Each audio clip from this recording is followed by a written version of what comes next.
Hello everyone. So we'll be preparing for GRE quantitative ability.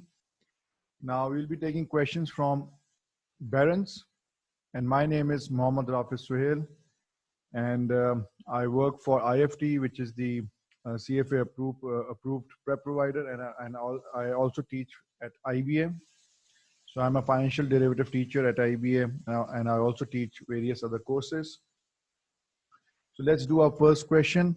Now, how many positive integers a is it true that a squared is less than equal to 2a?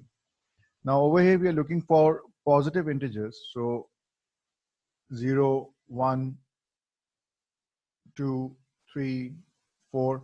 So these are your positive integers. So 0 is neither negative nor positive.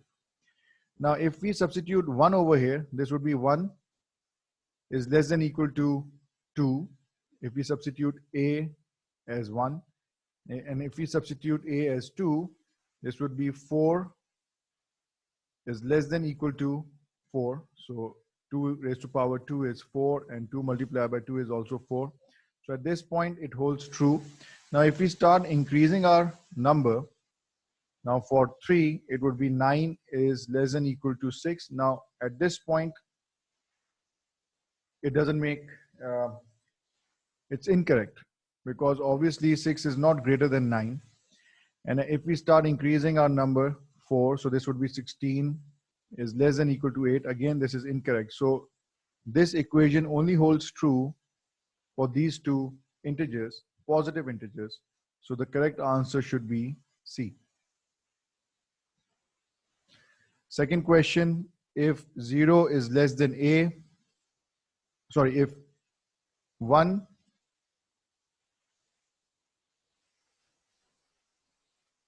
is greater than B, B is greater than A, and A is greater than 0, which of the following statements are true? So over here, we have this range 0 and 1, and A and B are between these two numbers 0 and 1. So over here, this is your A, this is your B. Now let's suppose A is 0.2 and B is 0.4, and we know that B is greater than A. Now indicate all such statements. Now A minus B is negative, so 0.2 minus 0.5, obviously this would be negative number. 1 over AB, 1 over AB, so 1 over 0.2 multiplied by 0.5. Now both of them are positive numbers. So if we multiply a positive number with a positive number, we get a positive answer. And if we divide something by a positive answer, we also get a positive number. So this is also true. Now 1 over B minus 1 over A. Now over here, B is greater than A. Now if we do the reciprocal, so 1 over B, if B is greater than A, then 1 over B would be less. 1 over B would be less because we are dividing something that is greater than A. So 1 over B would be less as compared to 1 over A. Now because B is greater than A, if we divide 1 by B, the number we will be getting, now B is greater number, the number we'll be getting, the fraction would be actually lower if we divide 1 by A, and if A is less than B. Now over here, the denominator is lower. So if 1 is divided by a lower denominator, then the whole fraction would be higher. So 1 over B minus 1 over A. So 1 over B minus 1 over A. As we know, B is greater than A, then this whole fraction would be lower. And 1 over A, we know that A is less than this fraction would be higher. So a lower number minus a higher number gives a negative number. So this is not true. And if we can just look, 1 over 0.5 is 2, and 1 over 0.2 is 5. So over here we get a lower number, and over here we get a higher number.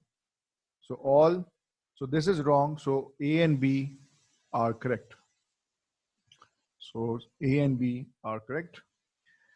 If the product of 4 consecutive integers is equal to one of them. So if we have 4 consecutive integers, let's suppose we have 2 multiplied by 3 multiplied by 4 multiplied by 5. So 2 into 3, 6, 6 4 is 24. and 24 multiplied by 5 is 120. So we get a number 120. So obviously 120 is not equal to any of these numbers. Now if we have a negative, so -2 multiplied by -3 multiplied by -4 multiplied by -5, again we get a positive 120 because we have even numbers. Negative multiplied by negative, positive, negative multiplied by negative, positive, positive multiplied by positive is again positive. Now again 120 is not equal to any of the numbers. Now let's suppose we make this number line. So we have -1, 0, 1 and 2. Now if we multiply -1, 0, 1 and 2, if we multiply all of them, we get a number 0. Now 0 is present in these 4 consecutive integers. Now 0 is an integer. So 0 is neither positive nor negative, but 0 is an integer. So this is one property. So the property is that 0 is an integer. Now -1 multiplied by 0 into 1 into 2, or this might be a consecutive 4 numbers, -2 into -1 into 0 into 1, and again this is 0. And now in these 4 consecutive numbers, we also have a 0 in it. So if the product of 4 consecutive integers is equal to one of them, what is the largest possible value of the integers? Now what can be the largest possible value?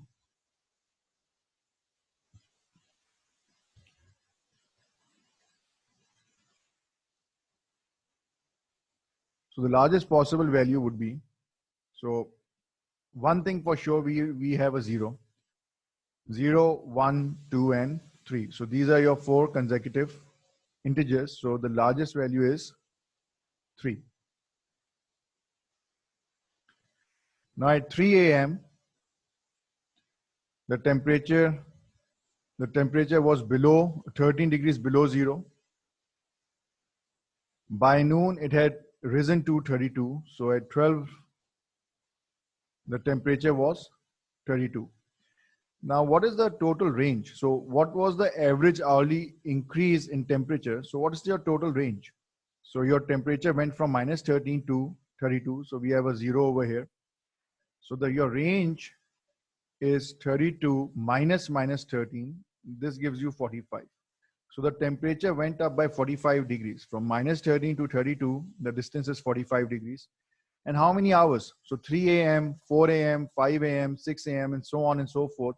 So 12 minus 3, we have 9 hours. So in 9 hours, the temperature went up by 45 degrees. So each hour, the temperature went up by 5 degrees. So your option C is correct. Now if question 5, if A and B are negative, so A is negative, B is also negative, and C is a positive number. So if A and B are negative and C is a positive, which of the following statements are true? So which of the following statements are true? So A minus B is less than A minus C. Now this A is negative, and minus B, this would be minus A plus B.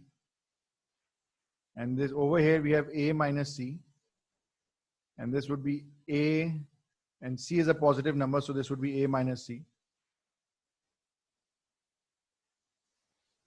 So we have this equation minus A plus B, A minus C. And let's read the question again. If A and B are negative and C is positive, which of the following statements are true?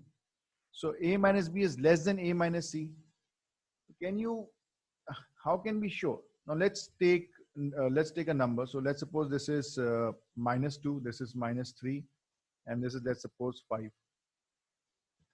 So this would be -2 plus 3,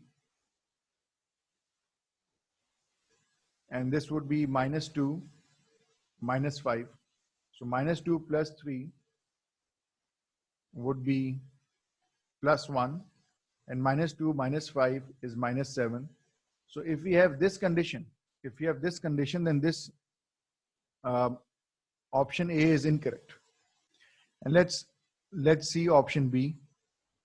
Now the condition is if A is less than B.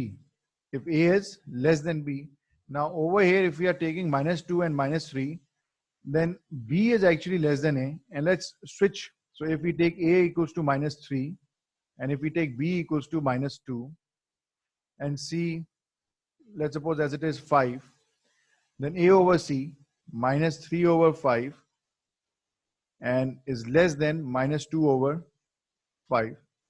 Now -3 over 5 is 0.6 and -2 over 5 is -0.4, and we know that -0.4 is greater than -0.6.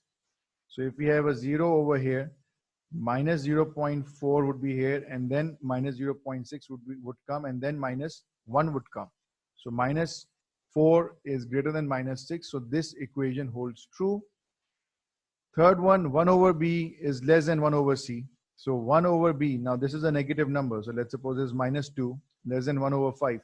Now 1 divided by any negative number is a negative number.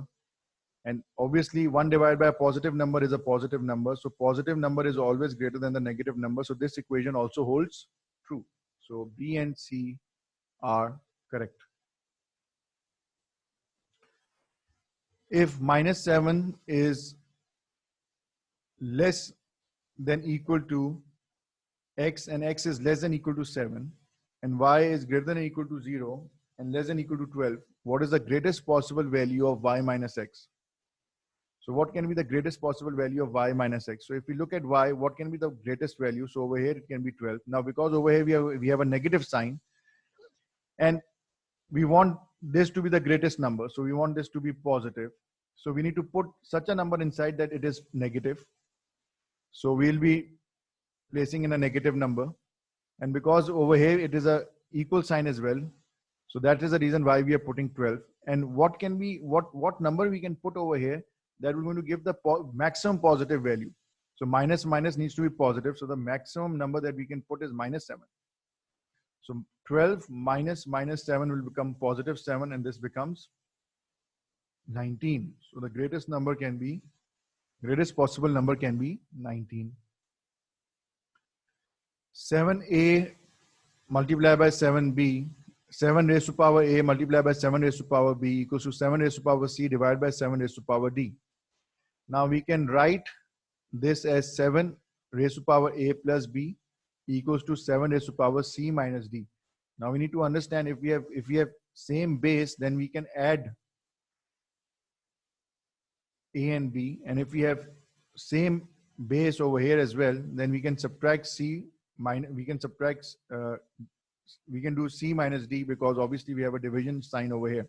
So this will become 7 raised to power c minus d, and we can over here we can add the exponents because we are multiplying over here. When we divide over here, we subtract. When we multiply, we add. So let's suppose a raised to power 2 multiplied by a raised to power 3. This will become a raised to power 5. And if you have a raised to power 4 divided by a raised to power 3, this will become a raised to power 4 minus 3.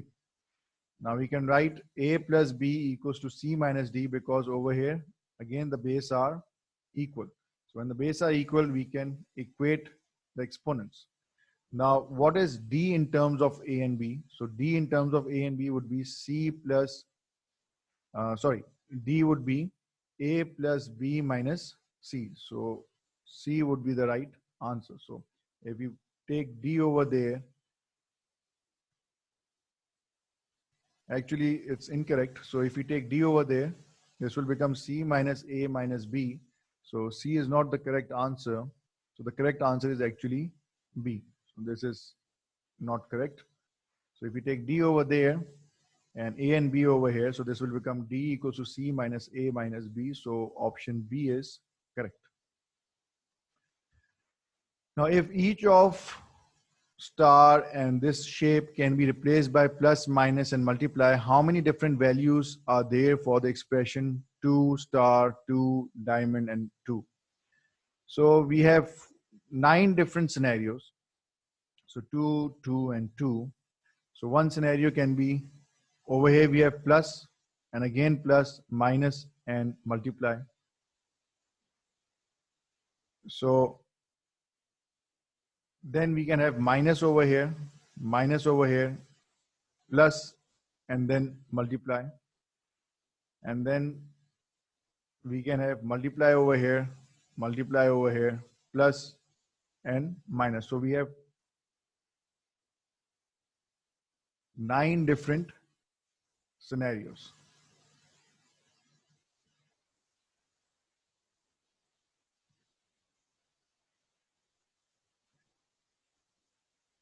Now, if each of star and diamond can be replaced by these three, replaced by plus, minus, and multiply, how many different values are there for expression? This expression, how many different values? So over here, 2 plus 2 plus 2 would be 6. 2 plus 2 minus 2, obviously we subtract this first Bodmer's rule, so this will become 2. Over here we are multiplying, so we multiply first. 2 multiplied by 2 is 4, 4 plus 2 is 6. Over here, 2 minus 2 and minus 2, so 2 minus 2, minus 2 into minus 2, minus 2 is minus 4, so 2 minus 4 over here would be minus 2.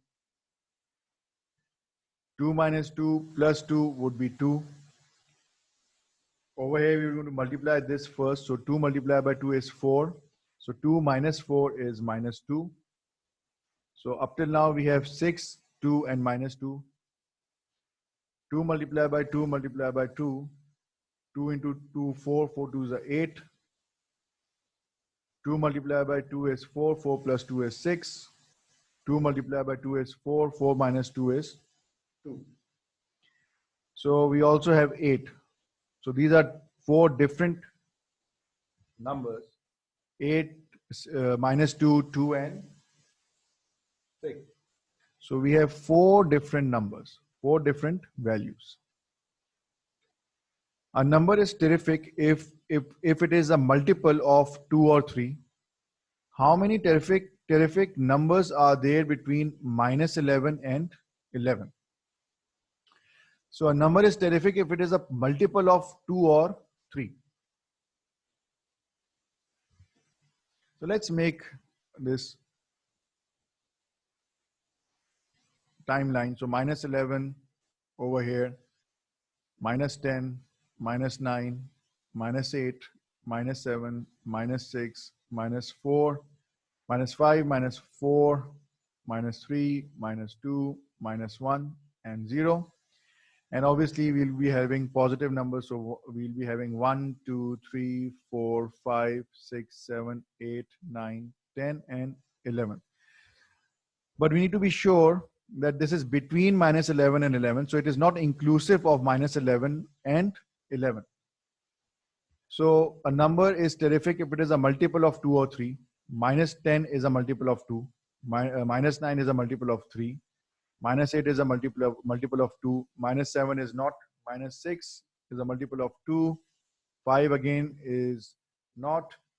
Minus 4 is a multiple of 2. Minus 3 is a multiple of 3. And minus 2 is a multiple of 2. Now we have 2, 3. So 2, 3, 4, 6. So 2, 3, 4, 6, 8, 9, and 10. So minus and as well as positive. So positive 2, positive 3, positive 4, positive 5, positive 6, not positive 5, positive 6, positive 8, positive 9, and positive 10. So the total number we have 1, 2, 3, 4, 5, 6, 7, 8, 9, 10, 11, 12, 13, 14. So we have 14 numbers. But please, we also need to understand. We need to also understand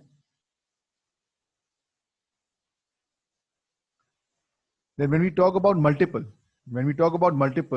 0 is also a multiple. 0 is a multiple of every number. 0 is a multiple of every integer. We need to understand this. Why? Because 4 multiplied by 0 is 0. 5 multiplied by 0 is also 0. So 4 multiplied by 1 is 4. 4 multiplied by 2 is 8. So 8 is a multiple of 4. Or 8 is a multiple of 2. Or we can say 3 multiplied by 3, 9. So 9 is a multiple of 3. 3 multiplied by 0 is 0. So we can say 0 is a multiple of 3. 0 is also a multiple. So 0 is a multiple of every integer. This is also a property of 0. So we need to add one more because we need to add 0 as well. So the total, so how many terrific numbers are there between minus 11 and 11? So we have 15.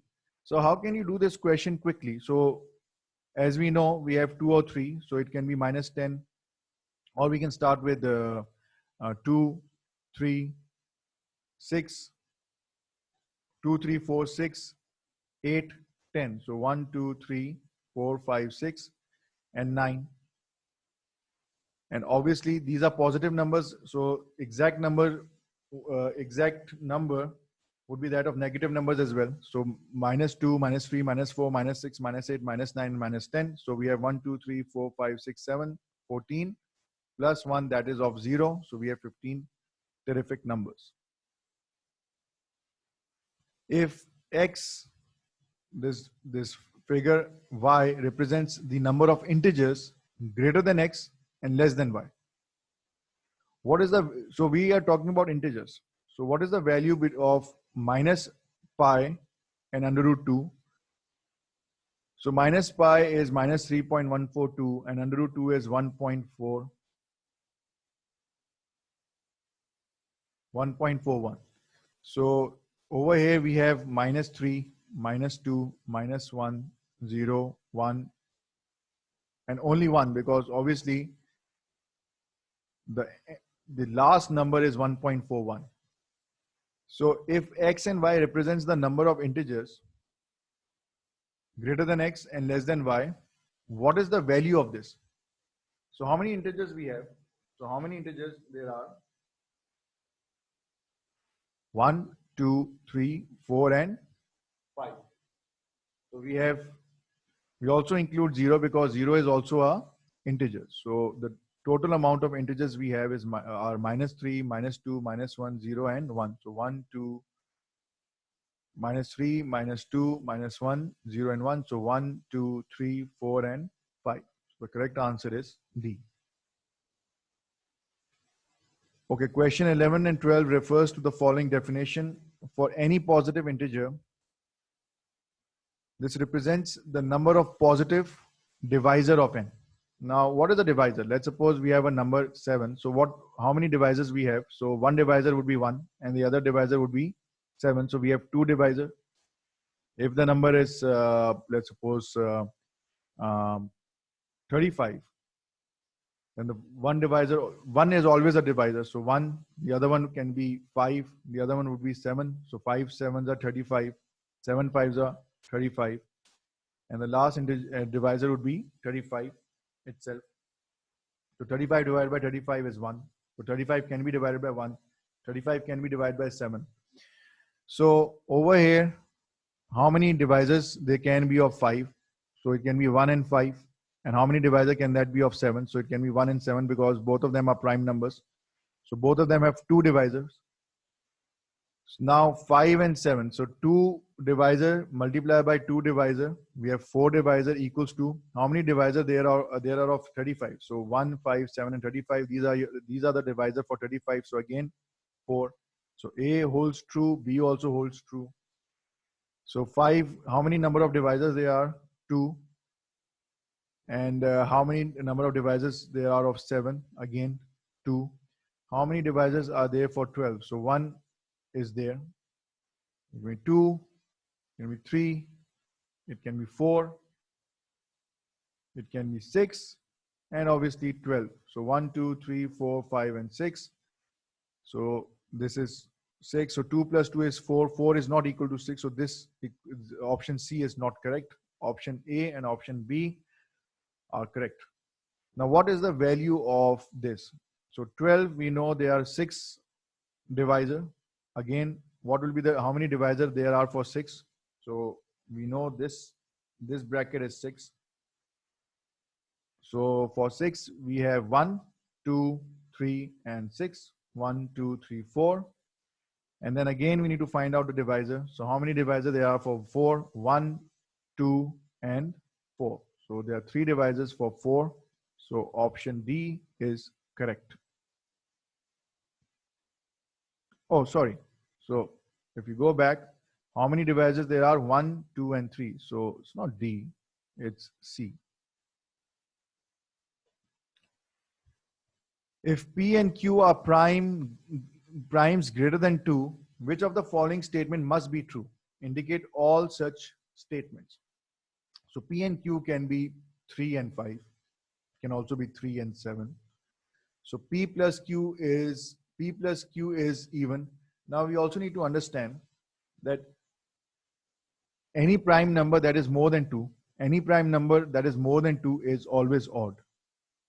The first property is any prime number that is more than 2 is always odd.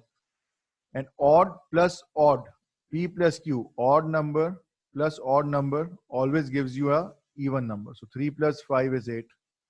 3 plus 7 is 10. They will always going to give you a even number. And if you multiply odd number by odd number, if you multiply, the answer would always be odd. So 3 multiplied by 5 is 15. 3 multiplied by 7 is 21. So every time if you multiply odd number by odd number, you always get an odd number. So this A is correct and B is also correct. P square minus Q square is even. Now, P is odd and Q is also odd. P multiplied by P will going to give you an odd number, and Q multiplied by Q will also going to give you a odd number. Whenever we subtract odd numbers, odd number minus odd number, we always get what? We always get what? So we have, let's suppose we have odd number 7. 7 minus 3 is 4. Odd number, let's suppose 11. 11 minus 7 is what? 11 minus 7 is 4. So odd minus odd will also going to gives you what? Even number. So these are the properties you need to know. The first property is that odd plus odd gives you an even number. So 3 plus 5 is 8. Odd multiply by odd. So if you odd number multiply by odd number, always going to give you an odd number. So this is also true. P square, odd, if P is odd, then odd multiplied by odd number, it will be an odd number. And odd number minus odd number is always a even number. So P multiplied by P will be an odd number. Why? Because odd number multiplied by odd number, as we have seen over here, odd number multiplied by odd number is always odd. So this is second property. Third property is odd number minus odd number always gives you a even number. So all 3 statements are correct. Now, if X is greater than 0 and less than 1, which of the following list the number in increasing order? So technically speaking, if X was more than 1, so under root X would be lower than X and the highest number would be X square. If X was greater than 1. But over here, the problem is that X is not greater than 1. It is a number between 0 and 1. X is a number between 0 and 1. Now over here, if we have decimal, now when we square a decimal, it becomes a lesser number. For example,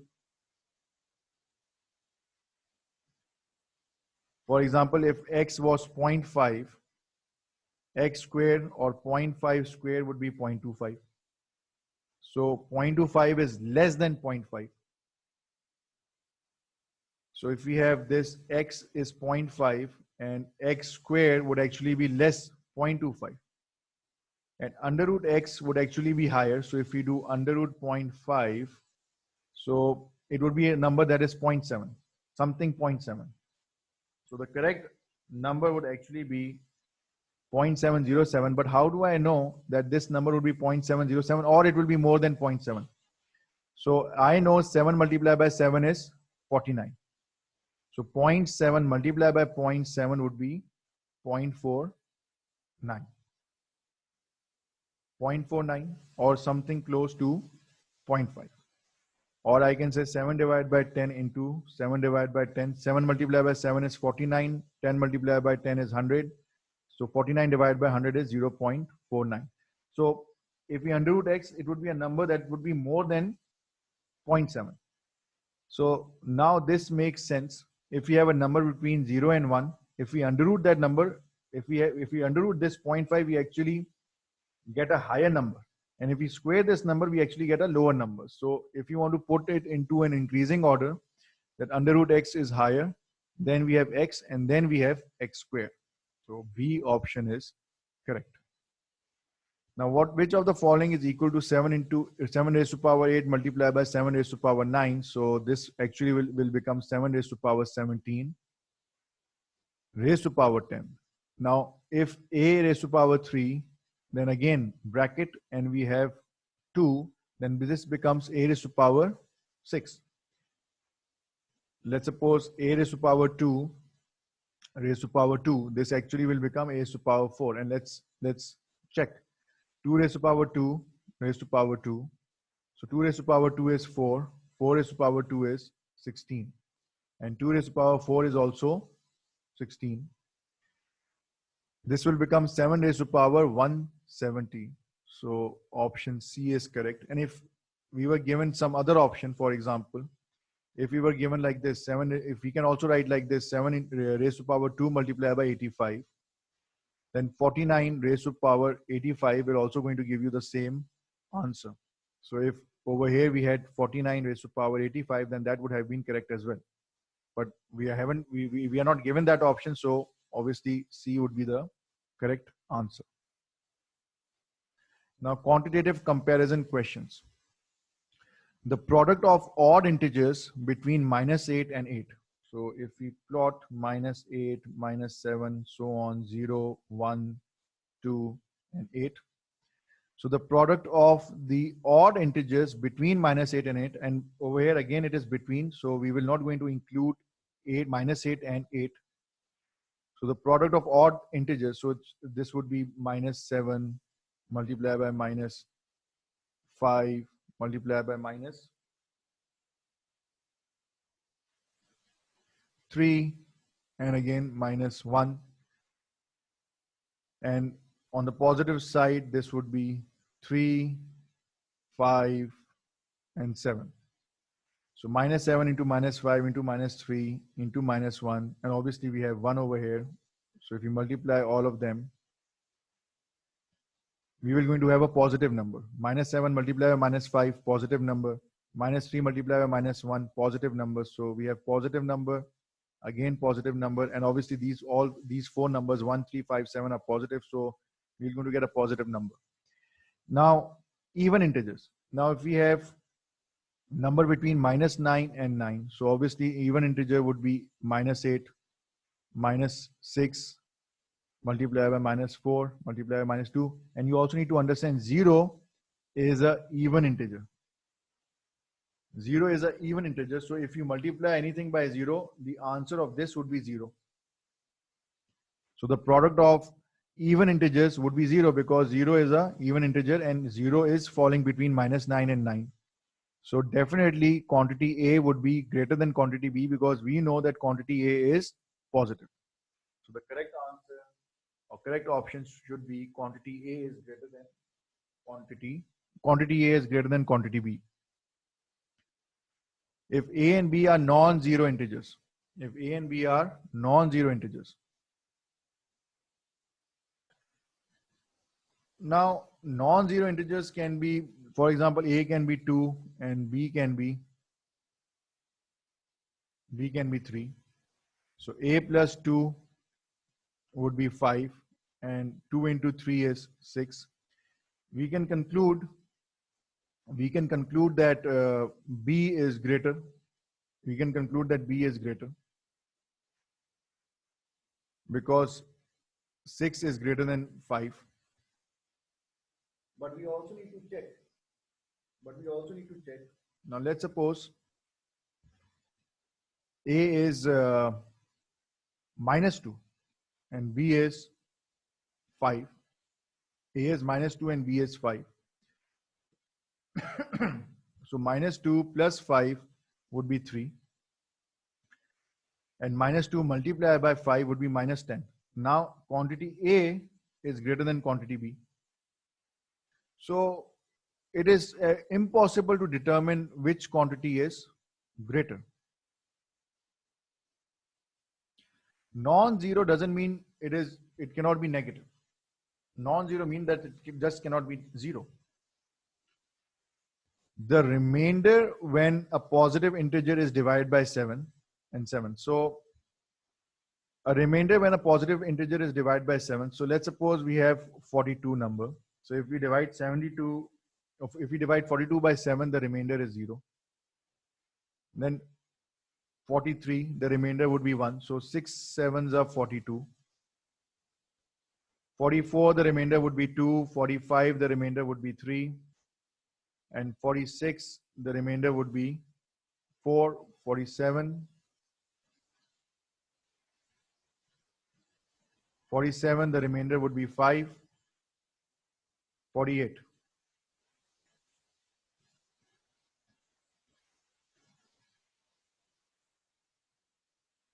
48, the remainder would be 6. Now, we need to understand, and obviously if we have 49 over here, the remainder would be 0. So the remainder can be between 7 and, the remainder can be between 1 and 6. We take any number, for example, 14. If we divide 14 by 7, we get the remainder would be 0. 15, 16, 17, 18, 19, 20, 21. So over here, the remainder would be 1, 2, 3, 4, 5, 6. And again, 21 can be fully divided by 7. So over here, again, we have a 0 remainder. So the remainder can be a number between 1 and 6. The maximum remainder can be 6. So the remainder when a positive integer is divided by 7, so it can be either 1 or 6. So definitely quantity B is 7. So 7 is greater than either 1 or either, like we have a number between 1 and 6. So 7 is greater than 1 and 6. If 7 is greater than 6, then obviously it is greater than 1, 2, 3, 4, and 5 as well. So the correct option is B, that quantity B is greater.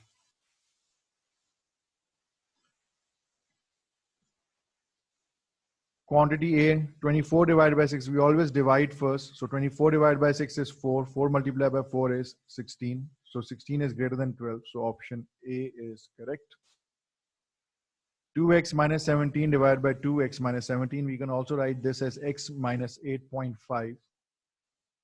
So 2x divided by 2 is x. 17 divided by 2 is 8.5. X minus 17. So if we have x over here, x is being subtracted by 8.5 and over here is being subtracted by 7. Even if it is x is a negative number, that doesn't make any difference. Quantity A would be greater than quantity B. N is an integer greater than 1 that leaves a remainder of 1.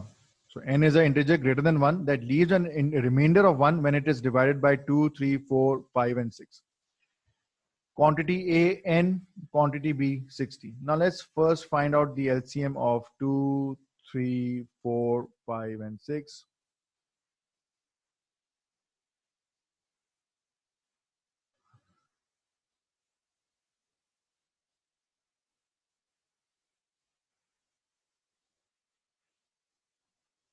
So 2 2s are 4, 4 3s are 12, 12 into 5 is 60.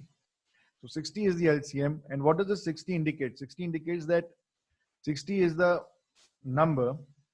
It is the lowest number if it can be fully divided by 2, 3, 4, 5, and 6. Let's suppose if we take 30. Now 30 is not, it will not be the number. 30 can be divided by 2, 3, 5, and 6, but 30 cannot be divided by 4. It will going to leave a remainder. Now if 60 is this number, now n is an integer that is an integer greater than 1. That leaves a remainder of 1 when it is divided by 2, 3, 4, 5, and 6. So if we divide 60 by either 2, 3, 4, 5, and 6, it doesn't leave any remainder. So the remainder is 0. But if this number was 61 and it says that n is an integer greater than 1 that leaves a remainder of 1. So if it is 61, then if we divide 61 by 2, 3, 4, 5, and 6, then it will going to leave a remainder of 1. So definitely n would be greater than 60 if this condition holds true, that n is an integer greater than 1 that leaves a remainder of 1 when divided by either of these numbers. So it needs to leave a remainder of 1. So n should be 61, and 61 is greater than 60. So option A holds true. The number of prime numbers that are divisible by 2. So the number of prime numbers that are divisible by 2, so it can be 1. So is 1 a prime number? So let's first discuss this. Is 1 a prime number? 1 is not a prime number. So it's a trick question. So we need to know that 1 is not a prime number. So we cannot take the number of primes that are divisible by 2. So 1 cannot be the answer. So it can only be 2 over here. And the number of primes that are divisible by 3, and over here again it can only be 3. So there's only one number that is prime, and it is divisible by 2, and it is 2 itself. And there's only one prime number that is divisible by 3, and that number is 3 itself. So the quantity for both is 1. So quantity A is equal to quantity B. So option C is correct. N is a positive integer. So one thing for sure, n is a positive integer. The number of different prime factors of n and the number of different prime factors of n squared. Now let's take a number. Let's suppose 15. So n is 15. N square would be 225. So if we find out different factors, so 15, the factor for 15 would be 3 and 5. The factor for 225 would be, so if we divide 225 by 5, so this would be 45. 45 divided by 5 is 9, 3, and 3.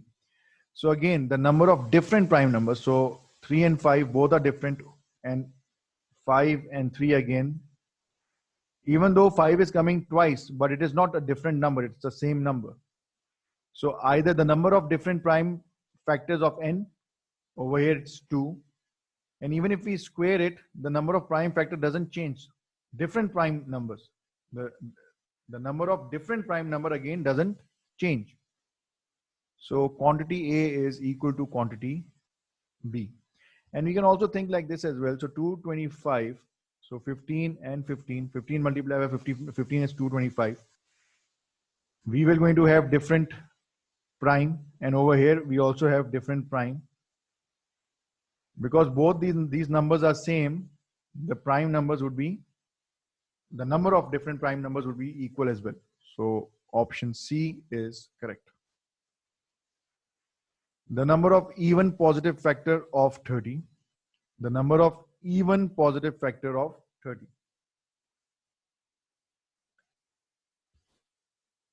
So how many even positive factor? The first one would be 1.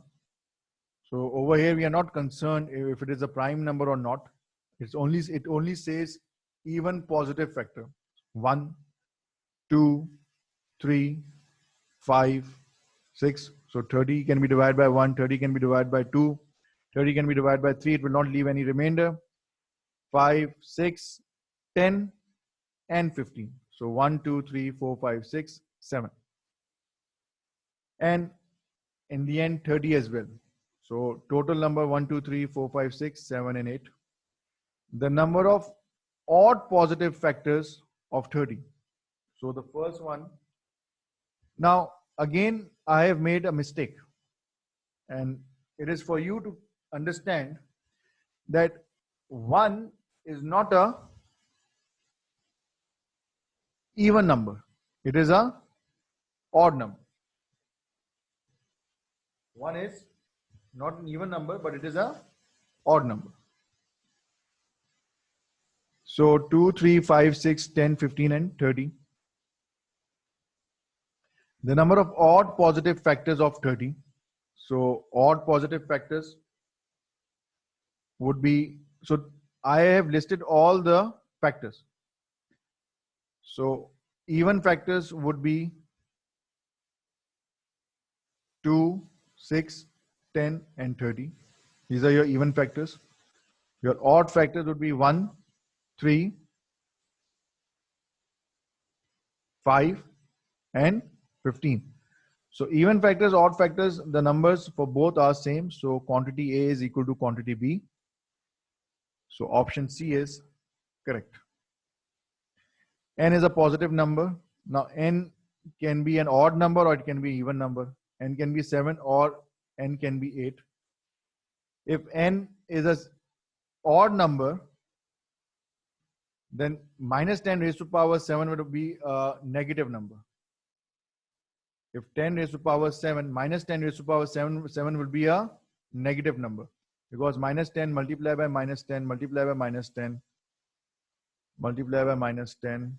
So 1, 2, 3, 4, 5, 6. Again multiply by minus 10. So 1, 2, positive, 1, 2, positive, 1, 2, positive. But again we are left with a negative number. And minus 10 raised to power 7 plus 1, because 7 plus 1 is even. So this will going to give us a positive number. So if we add again one more minus 10, so this will again become positive. But N can be 8 as well. If N is 8, then this would be a positive number. And quantity B would be 8 plus 1. So minus 10 raised to power 9 is a negative number. So we cannot say which quantity is greater. So it can be the case that A is positive, B is negative. It can also be a case that A is negative, B is positive. So we cannot determine. In the end, I would suggest you practice a lot for your GRE, and best of luck. And I hope you score perfect in your GRE. Thank you very much.